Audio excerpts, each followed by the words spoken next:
오늘 날짜 2023년 1월 12일 목요일 현재 시각 오후 8시 18분 매매일치 17일차 영상 기록을 시작하겠다. 어제 애플이 크게 상승을 하고 장이 마감이 되었다. 5일선과 21선은 골든크로스를 그렸고 132달러와 135달러 사이에 있는 이 매물대 구간 안에도 들어왔다. 그래서 이 132달러가 지지선이 되었고 이 135달러 저항선까지는 충분히 벌어져 있는 상황이다. 테슬라 같은 경우에도 어제 갭상승을 하고 장이 마감되었고 113달러 지지선보다 168달러 저항선이 충분히 멀리 있는 상황이기 때문에 상승하게 되면 슬금슬금 계속해서 상승을 이어갈 수 있을 것으로 보인다. 그래서 이 두 가지 종목을 크게 담고 있는 QQQ를 보면은 어제 갭상승하고 양봉으로 장이 마감이 된 이 차트가 5일선이 21선과 골든크로스를 만들어내고 60일 저항선까지 돌파를 하면서 장이 마감되었기 때문에 이전에 윗꼬리가 달렸었던 275달러가 지지선이 되었고 저항선은 121선에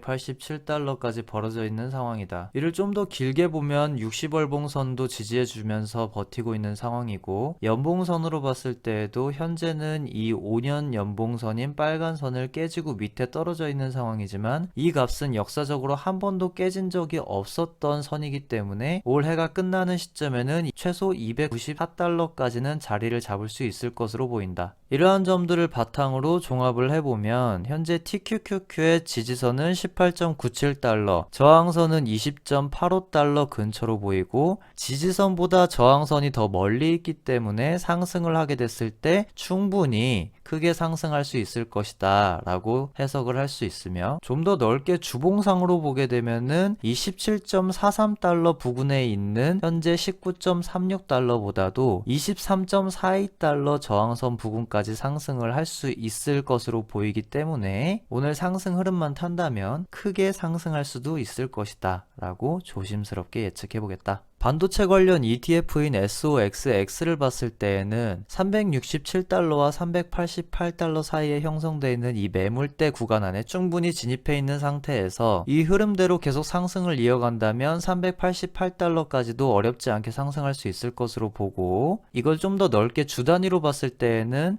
380달러 요 저항선을 뚫고 381달러 가격에 형성되어 있는 상황이기 때문에 이 상황만 좀 더 유지가 된다면 앞으로 421달러까지도 어렵지 않게 상승할 수 있을 것으로 보인다. 이를 바탕으로 직접적으로 영향을 받는 세배 레버리지 SOXL을 보게 됐을 때에는 지지선 11.42달러, 저항선 13.8달러로 해서 상승 분위기만 이어진다면 13.8달러까지도 상승할 수 있을 것으로 보이고 이걸 좀 더 넓게 주봉으로 보게 되면은 저항선은 13.2달러에 형성이 되어 있다. 이러한 세배 레버리지 지수 상품들 뿐만 아니라 매달 고배당을 주는 JEPI 같은 경우에도 지수와 동반하여 같이 상승을 하고 있고 높은 배당 성장을 자랑하는 SCHD 같은 경우에도 77.98달러로 같이 프리장에서 현재 지수와 동반해서 상승을 하고 있는 중이다. 그래서 전체적으로 나스닥 지수는 보합, 반도체 관련주는 상승하고 있는 흐름인데 오늘 이 흐름이 슬금 상승을 할 수도 있고 혹은 급등이나 급락을 할 가능성도 있다. 그 이유는 바로 오늘 한국 시간으로 10시 30분에 미국의 소비자 물가 지수 CPI가 발표되기 때문인데 전문가들 입장에서는 전월 대비해서 0.1% 정도 하락할 것이다 라고 예측을 해서 전년 동기 대비해서는 6.5% 정도 상승하는 수준으로 예상하고 있는데 만일 오늘 발표되는 수치가 이거보다 높으면 인플레이션이 잡히지 않아서 주가가 떨어질 가능성이 있고 반대로 예상 수치보다 더 낮게 나오게 되면 확실히 인플레이션이 잡혔다라는 신호로 받아들여서 시장은 상승할 수 있을 것으로 보이는데 최근 계속해서 이 상승폭이 둔화되고 있기 때문에 그 흐름이 그대로 이어진다면 갑자기 물가가 예상치보다 더 상승하지는 않을 것이라고 예상이 되고 주식시장의 심리를 잘 반영해주는 이 Fear and Greed 지수를 봤을 때에도 이제는 이 지수가 55 확실히 뉴트럴 안에서도 탐욕 근처로 바늘이 기울어 있다. 그렇기 때문에 하락보다는 상승할 가능성이 좀 더 높다고 판단이 되며 어제 매수 매도를 예약 걸어놨었던 주문들이 하나도 체결이 되지 않아서 오늘도 마찬가지로 동일하게 매수 매도 주문을 걸어놓았다. TQQQ는 20.7달러에 100주를 매도를 걸어놓았고 17달러에 110주를 매수 주문을 걸어놓았으며 SOXL은 13.5달러에 100주 매도를 걸어놓았다. 이렇게 해서 보유 수량은 TQQQ가 가장 큰 비중을 차지한 상태에서 변화가 없는 상태고, 연일 지수가 상승을 해주면서 드디어 이 TQQQ의 수익률이 마이너스 40%에서 마이너스 30%대로 회복이 되었다. 이로 인해 내 총 계좌의 매입 금액은 7,702만 333원, 평가 수익률 마이너스 25.07%, 평가 손익 마이너스 1,931만 4,872원, 그렇게 해서 평가 금액은 5,804만 3,107원으로 해서 원화 추정 자산이 6,029만 6,308원으로 드디어 6천만 원대까지 회복이 되었다. 이 상승 흐름이 오늘도 마찬가지로 이어지길 기원하면서 오늘의 영상을 마치겠다. 오늘의 영상 끝.